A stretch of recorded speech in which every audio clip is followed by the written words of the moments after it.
And welcome back, and we have Jonathan Gray here. His website's amazing. You need to support him. Pray for him and support him by all his amazing videos and ebooks. If you want to get wise and understand the archaeology and the ancient documents and so on, we're going to talk about the continuing story about Joseph of Arimathea with another document that's right on your desk there in New Zealand, Jonathan. And your website is beforeus, beforeus.com. You're one of the wise men of earth, literally bringing prophetic and apostolic truth to the population of people who want or should become believers, because without God you can't do good. I like to tell people the real simple analogy that's good for children. If you want to do good, you have to do God and add an extra O. You have to actually seek the Bible and also collaborate it with archaeology and so on to realize it is the book of truth. It's literally written by God, and it's translated through his prophets and apostles and those people who were scribes. But the real author is beyond space and time, because God is omniscient, omnipotent, and omnipresent. And some of the people and the stories of these documents that you have now are further able at the time of the end to collaborate and show that God is the author of the Bible. And people like Joseph of Arimathea, the uncle of Mary, basically the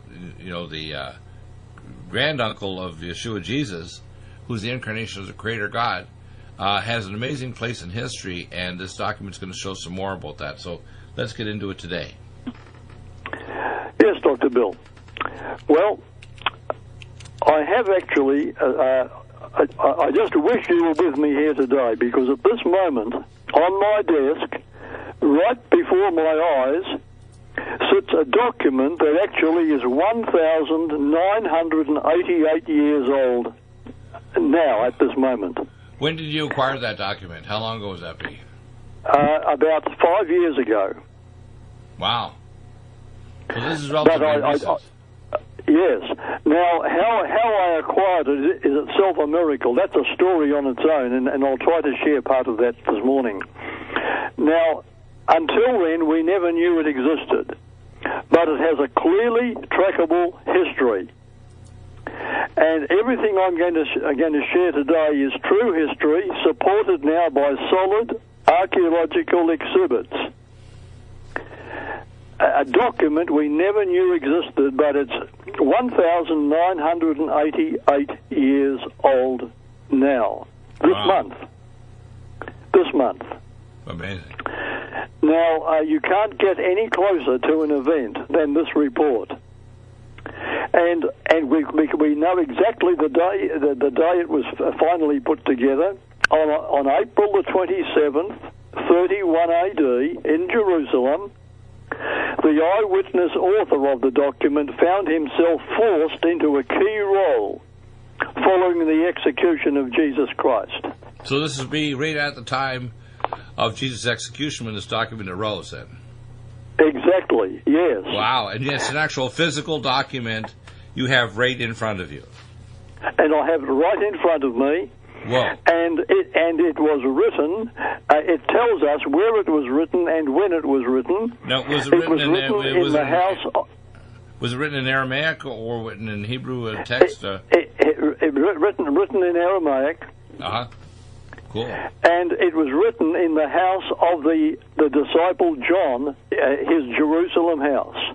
Wow. After the event, immediately after the event. This must be a very valuable document. Oh, yes. Yes, it is. Wow. Now, 4 years later, I mean, after the resurrection of Jesus Christ, and the growth of the early followers into an organization that was proclaiming his resurrection to the world, and were eyewitnesses of the event, and were persecuted by the establishment for coming public with it. Yet they were discussing it in the very city where the events happened, and thousands of people in that city who could have disproved it if the event hadn't happened were converted to follow Yeshua.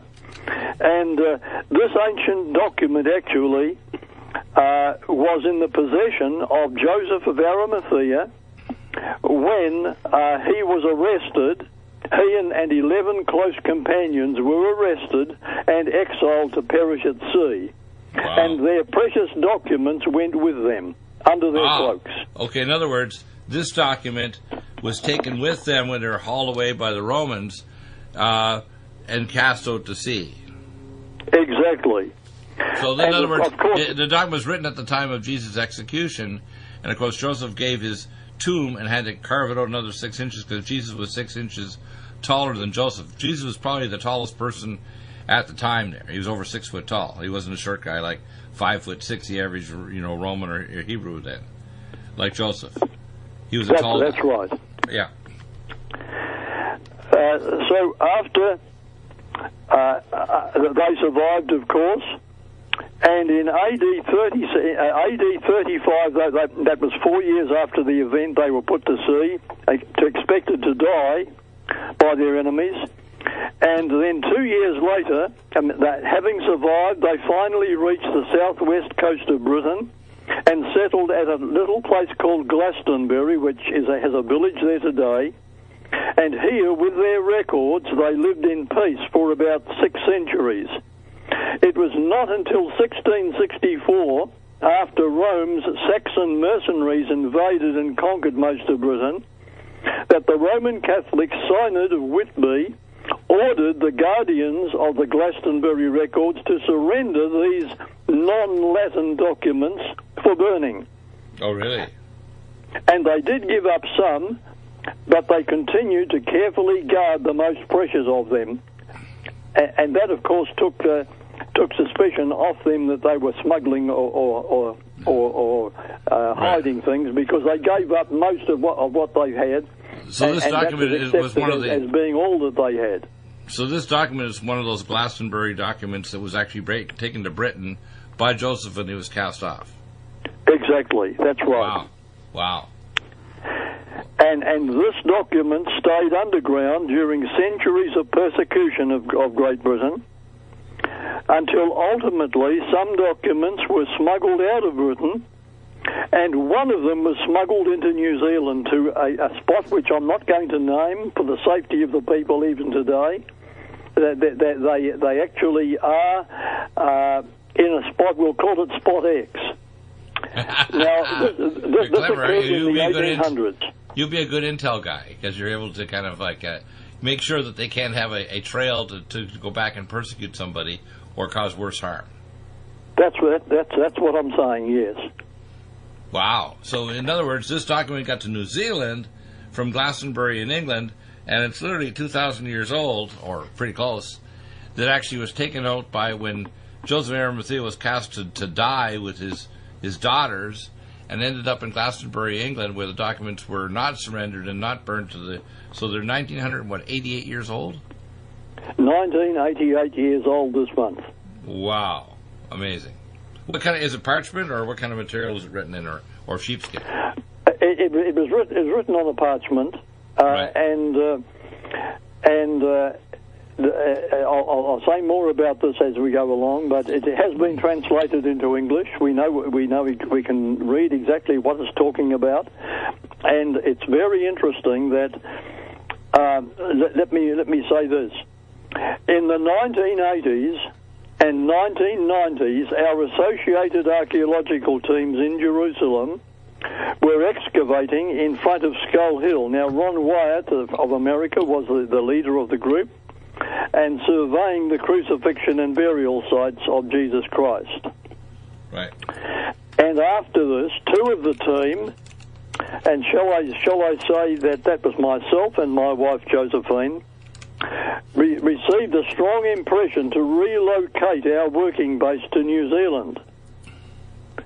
Now, specifically to the same Spot X, but not knowing what we were about to discover several years later, nor its significance. We were not aware that the guardians had smuggled something. The guardians of the documents had smuggled documents out of Britain to New Zealand. We didn't know that the guardians were at the same Spot X, yet we were impressed to come to New Zealand and go to that same Spot X to set up our work in New Zealand. Wow. So how long ago do you think the documents went to Spot X in New Zealand? sometime during the 1880s. Whoa. So you're talking about documents that were actually somewhere around 130 years ago. That is right. And then, about 100 years after they smuggled, we were doing archaeological work in Jerusalem, and we were impressed to come to the same spot X to set up our location, and we didn't know about these documents that had been smuggled to spot X. Wow. So, but you actually that shows how God had his hand on your shoulder to direct you to Spot X in New Zealand to find the documents to validate this. Now, why do you think that this validation is occurring through you at this time at the end? Because this is important. Because this is an age of great skepticism when the message of the New Testament is being assailed and ridiculed, and there are great attempts to discredit it. Did you know that the British politicians have actually not allowing Christians from Syria because they say that Christianity is a religion of terrorism, not Islam? And that, in fact, the speculation, and this is where the globalists are working with Islam, but the speculation is that Christians are dying in the Middle East simply because part of it is that the whole religion of Christianity is being attacked. And you're very right about this, that they're speculative. That's why there's so many different sub-denominations of Christianity, and a lot of them preaching what I call apostasy, a lot of false ideas that are not corroborated by the Bible because it interprets itself. 2 Peter 2:10. No Scripture is a private interpretation. Please continue. Yes. Then in 1998, this is the third ingredient, which this shows how wonderfully God can put pieces together. In 1998, we'll just give his first name, not his surname at the moment. Peter, who was a university lecturer in the city of Perth, Western Australia, he discovered 11 months before the event that certain Australian government figures were involved in plotting the Bali massacre of Australians, and that this was going to occur very, very soon. He discovered it 11 months before it happened. This is the one that happened in the Bali nightclub. Remember that Bali nightclub? And they would actually thought that there was a nuclear device used in that Bali nightclub to kill the people, wasn't it? Yes, that's right. And Peter, actually, because of his internet, his software connections, he was a university lecturer in the city of Perth. But he also had on the side, with a group of friends, a business of importing and exporting software. And because of his contacts with the software companies, he discovered what was going on behind the scenes, that there were certain officials in the Australian government who were involved. The Australian government, as per se, was not involved, but there were certain figures in the government who were involved in plotting this massacre. Really? And the purpose of their plot was to awaken indignation against against Muslims, to participate in a liaison with those who wanted a war in the Middle East against the Muslims. And Peter discovered this. Whoa. And he was invited by one of his friends that he'd grown up with in Canberra, the capital of Australia, to present a report. Now, after he presented a 5,000-page report to this official whom he trusted, Peter was forced to flee for his life from Australia, and he fled to New Zealand. And he ended up specifically, and should I say, was it a coincidence, in Spot X. Now, in Spot X, Peter was thrown unexpectedly into close proximity to the guardians of the Joseph of Arimathea document, who allowed him access to their precious 2,000-year-old history records. Now, in Spot X, totally unaware of what Peter had just seen, we stumbled into contact with Peter. In fact, my wife did some natural therapy on his daughter, and he opened up to us, and we shared with him our Jerusalem expedition pictures, And as Peter went into retreat and reflected, firstly on the Guardian's papers that he had seen, and then on our expedition findings that we were talking about, there leapt out at him an absolutely startling connection. Amazing, isn't it? Wow. I want to actually, if I'd like to get some pictures or a little video clip and put something together to actually get this out there, but people need to go to your website. I mean, you have the most amazing ebooks and videos of anybody on earth. And I really believe the information you're presenting now is important because you're right. There's so much skepticism. People don't want to accept the Bible as true. They don't want to believe that even Yeshua, Jesus, existed. They don't want to believe that God is outside of time and space. And as things get more and more extreme, like when you hear here in America, we call AOC, or I call her occasional cortex, because she's a dumb, brainless, numbskull that's very arrogant, trying to push the green agenda and saying, well, if you don't fix it in 12 years, we're all going to die. I'm thinking, you know, without God, we're all helpless. And with God, He will always provide a solution to anything. But this document from almost 2,000 years ago, I want you to repeat the last two sentences you had, because people need to grasp this, how important this is to understand that God sees the end from the beginning, and He provided these documents that are literally on your desk, so you can actually say this on the show, be all over the world. Get your books out for The Man with Two Graves, you know, which is the latest book. In fact, I have a copy of it. I'm sitting literally in front of me here. It's so amazing to actually see that this book is right here, The Man Who Needed Two Graves, about Joseph of Arimathea. And then get this at befrost.com. So please repeat those last couple sentences, and people to grasp just how monumental and prophetic this is, to have this moment in history, to have a radio show, the signals literally falling from heaven to people all over the world, to tell them that the Bible is true and that God is with us, despite things going down and circling the pole of annihilation and apocalypse. Yes. Okay, Dr. Bill, and just to tie three threads together, in the 1800s, in the 1800s, the guardians of the document fled from Britain to Spot X in New Zealand. Now, after this, in the 1980s and 90s, our archaeological teams in Jerusalem, two members of the team, that was myself and my wife, followed an impression to relocate our working base to New Zealand, and specifically to the same Spot X, and yet we did not know the significance of what was waiting for us there. Wow. And then in 1998, Peter, a university lecturer in Perth, Western Australia, discovered a plot to commit a massacre of Australians in Bali, and after he presented a 5,000-page report to a government official whom he trusted, he was forced to flee for his life from Australia to New Zealand. And Peter ended up specifically at the same Spot X. So you see, you've got the guardians with the document, Peter, a political refugee, and myself and my wife, archaeological connections. And in Spot X, the three of us would be thrown unexpectedly together. Now, Peter himself, because of a certain set of events, ended up meeting a man who had just bought a property from a member of the Guardian team who had just left it. And they allowed him access to their precious 2,000-year-old history record.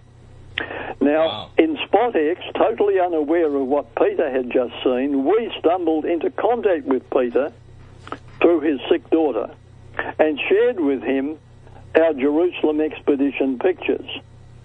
And then as Peter went into hiding further and reflected firstly on the Guardian's papers that he had seen, and then on our expedition findings, there leapt out at Peter an absolutely startling connection between the two. Our expedition findings were amazingly related to what the Joseph document speaks about. Really? And in June 2011... So he's the one who made the connection for you, in other words. Yes, that's right. It was Peter that made the connection without realizing what he was doing. Right. And in June 2011, Peter excitedly contacted us again to announce that his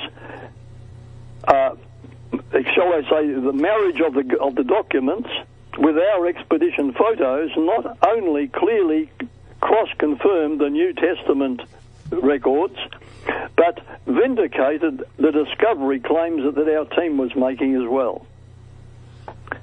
Because the document spoke of things that were forgotten for 2,000 years, and our team discovered things that had been forgotten 2,000 years earlier. Can you give me a few more specifics about how we saw the similarity of your exploration in Jerusalem and the documents in Point X in New Zealand, where these people were keeping these documents, that he actually had gone to this Point X and got exposure to these documents? How did he make the connection? Because he apparently met you at this Point X too, with his sick daughter. But what were the details of how he actually said, oh, there's, Jonathan's doing this exploration in Jerusalem, and document X's are here, and he saw them. What were the specific sub-details of that?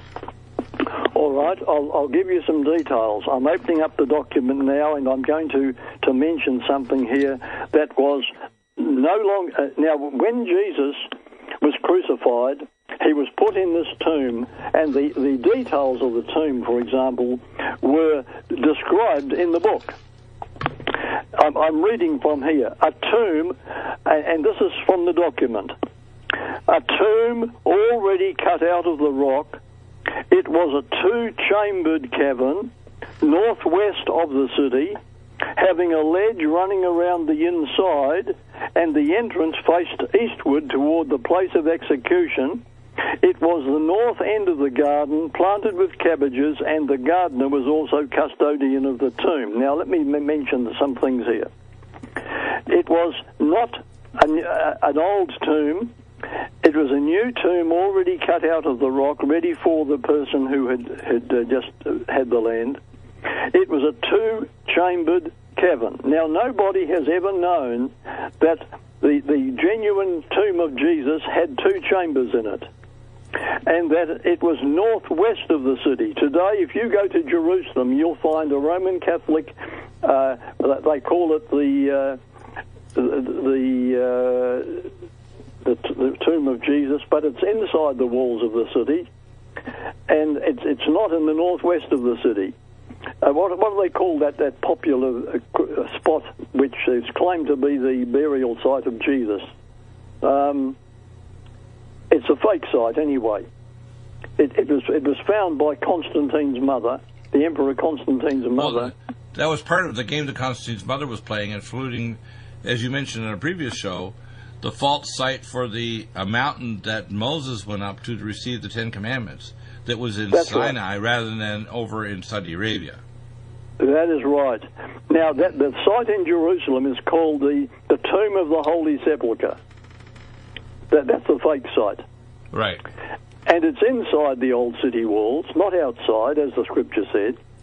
And it's on the west side of the city. It's not on the northwest of the city.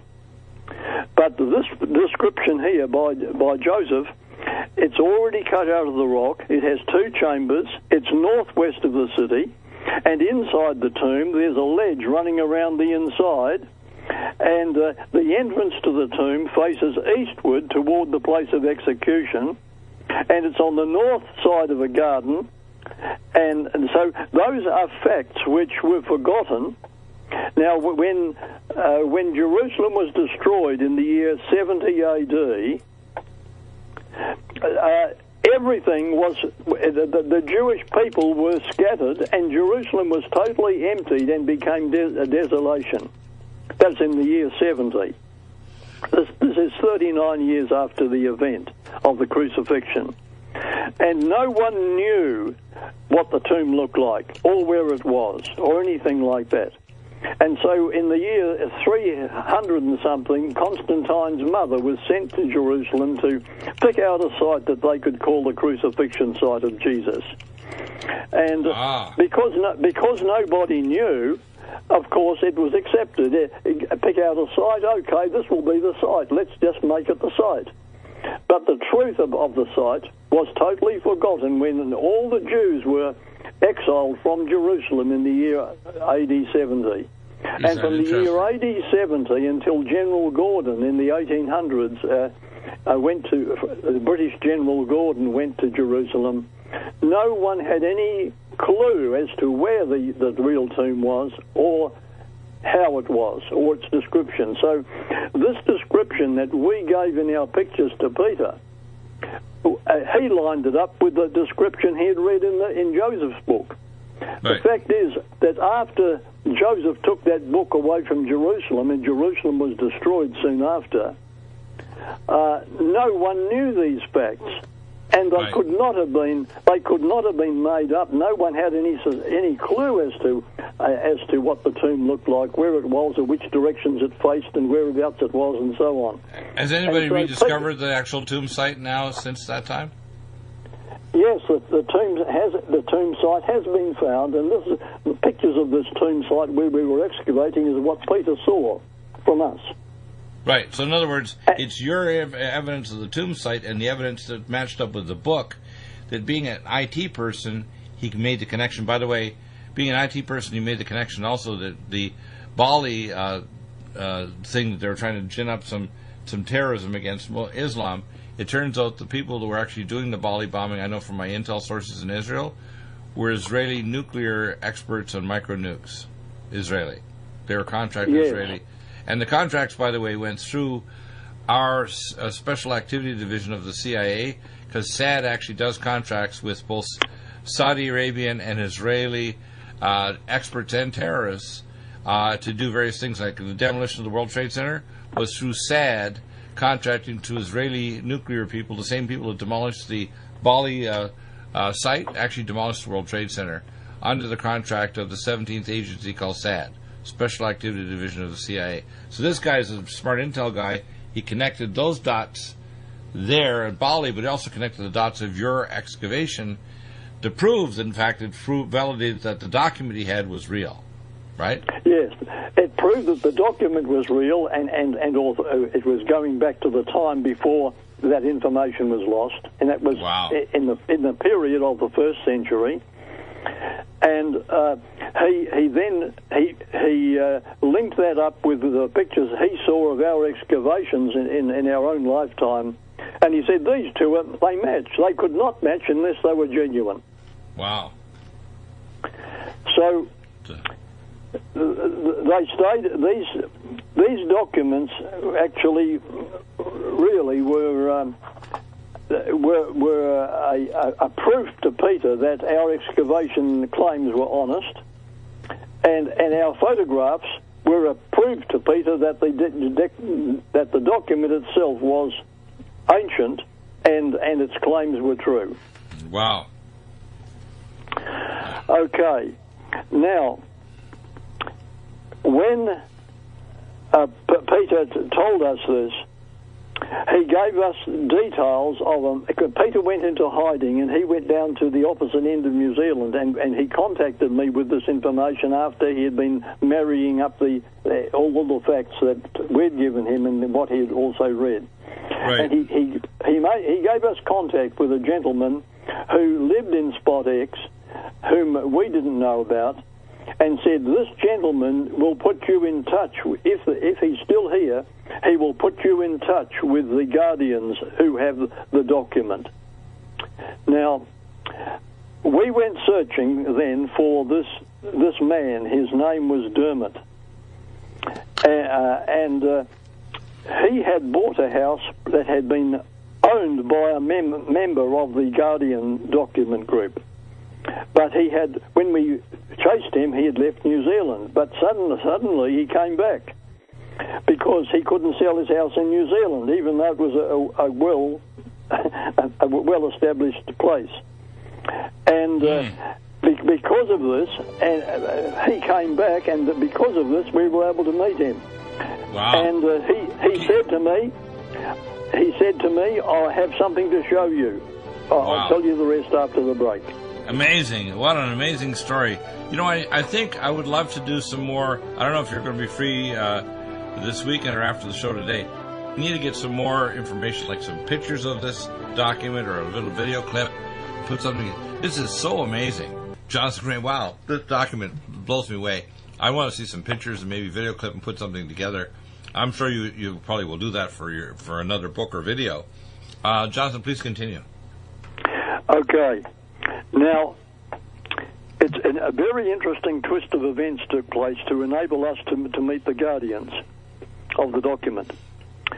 Peter had gone further away because of the danger to his life, and he had been hiding up in the mountains near where Dermot was, where one of the guardians had owned the land and sold it to Dermot. And Dermot then wanted to sell it and to go off to Britain to live, but his house did not sell, so he came back to Spot X again.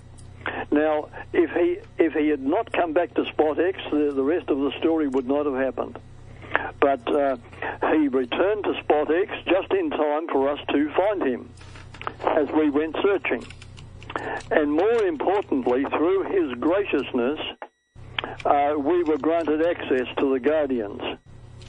Now, to our astonishment, the spokesperson for the group, this is the group that smuggled the document, their descendants, the spokesperson for the group was already expecting me to phone her. And Really? by an absolutely amazing coincidence, she already possessed my book, Ark of the Covenant. And so while we had been dying to meet her, the guardian of the documents, she had been trying to find out more about us and how to contact us. That's God in the middle there, isn't it? Isn't that God? It's amazing. Yeah. So on our first visit, she handed over to us our own personal copy of the document, and this document is important. Now, I'll just repeat why it's important again. Firstly, because it verifies in stunning detail the genuineness of the tomb we'd been examining in Jerusalem as archaeologists. And secondly, it hit us that an independent eyewitness account now we had in our hands regarding Jesus himself by one who was intimately, personally acquainted with him and had been preserved for 2,000 years quite separately from the Bible record. So it confirms the biblical record. Wow. An independent, non-biblical confirmation. Wow. Now, during the period 27 to 31 AD, one of Jesus' close acquaintances, in fact, his great-uncle, had been placing on record as they occurred many of the things which he saw and heard personally. And then those eyewitness records were brought together in the Jerusalem house of the Apostle John after the crucifixion. And they were the first words written of a connected report. Now, Joseph became a marked man for reasons that we've already discussed. He infuriated the Sanhedrin by giving an honourable burial to Jesus. And so finally, Joseph and 11 others close to him were cast adrift on a boat from which oars and sails had been removed. And naturally, they took their treasures with them, including what written records they and the family relatives of Jesus had. They ended up, and I have mentioned a little bit of this, but I'm going to go further. They ended up in the Glastonbury area of Cornwall, England, and were welcomed by the people there who knew Joseph because of his mining operations. Now, 12 hides of land were granted to them by Joseph's friend Arimathea.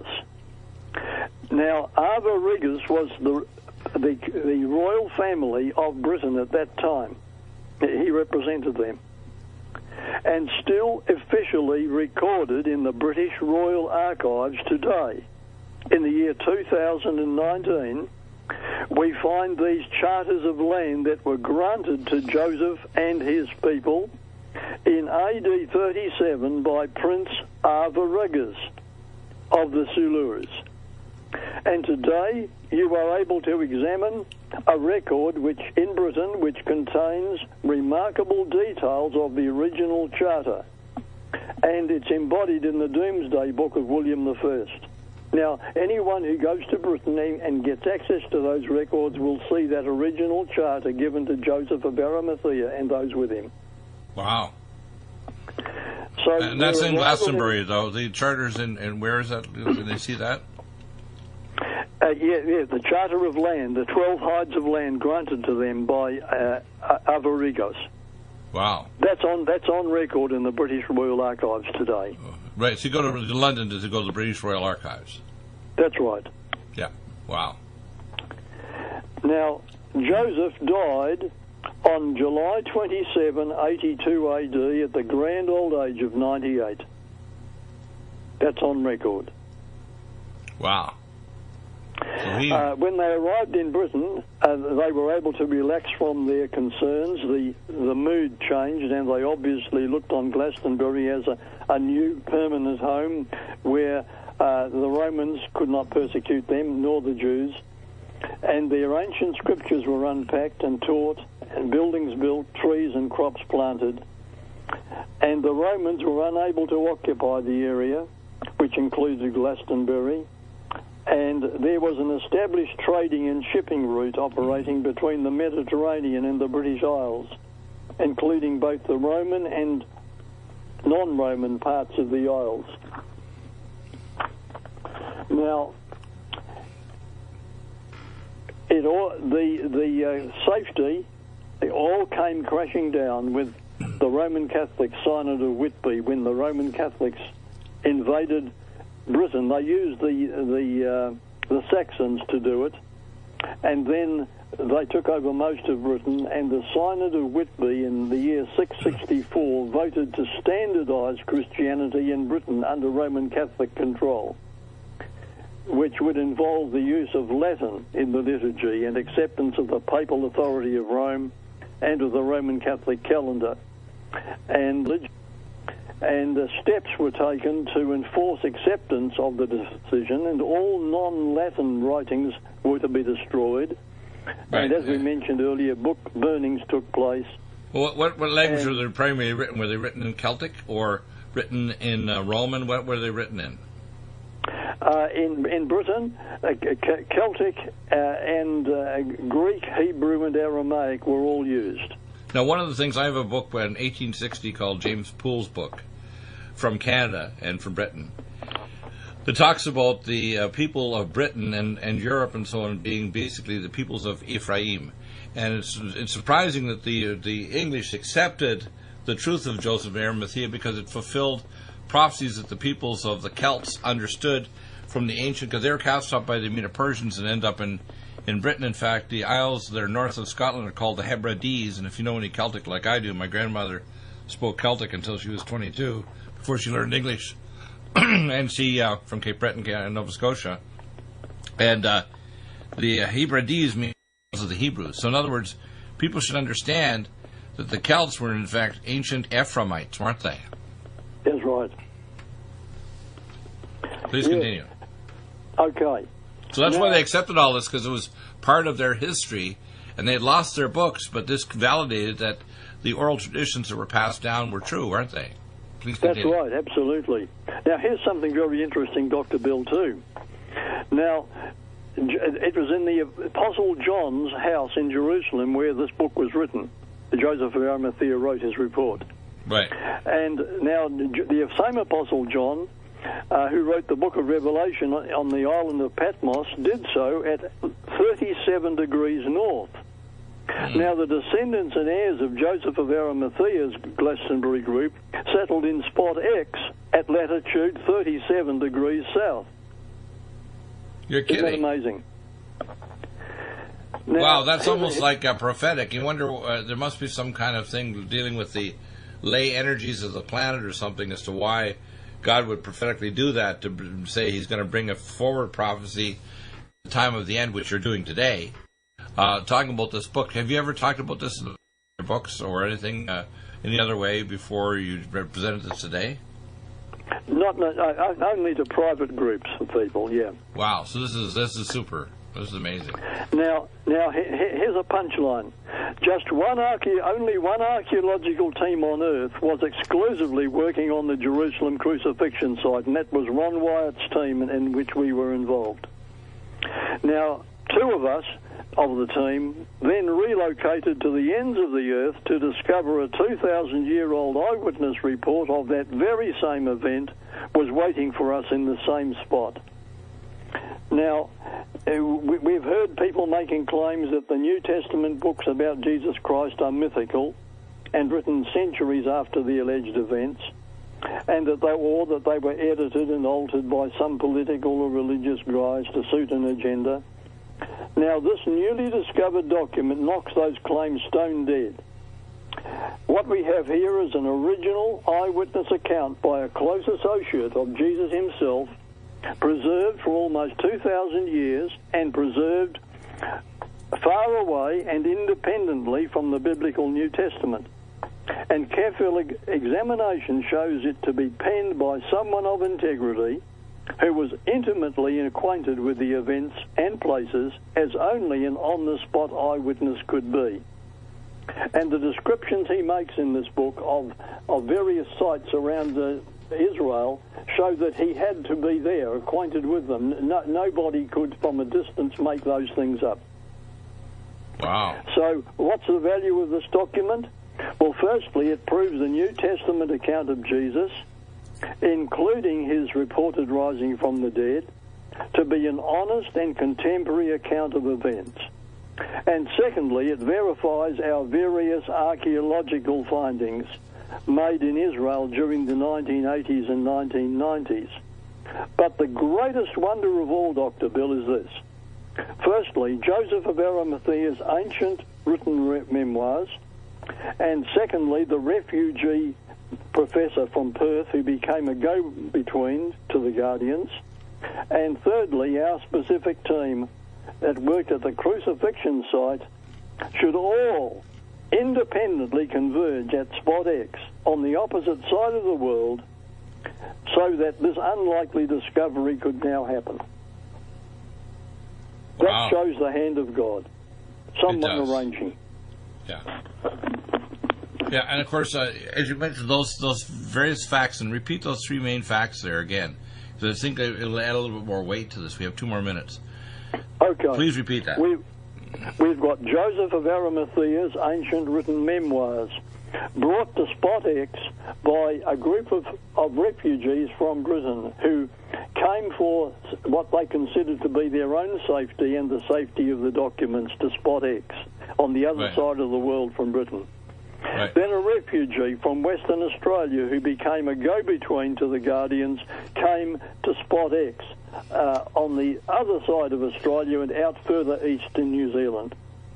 And then our specific team that worked at the crucifixion site in Jerusalem went to the other side of the world to Spot X, and the whole three converged, all independently converging on the opposite side of the world so that this unlikely discovery could now take place.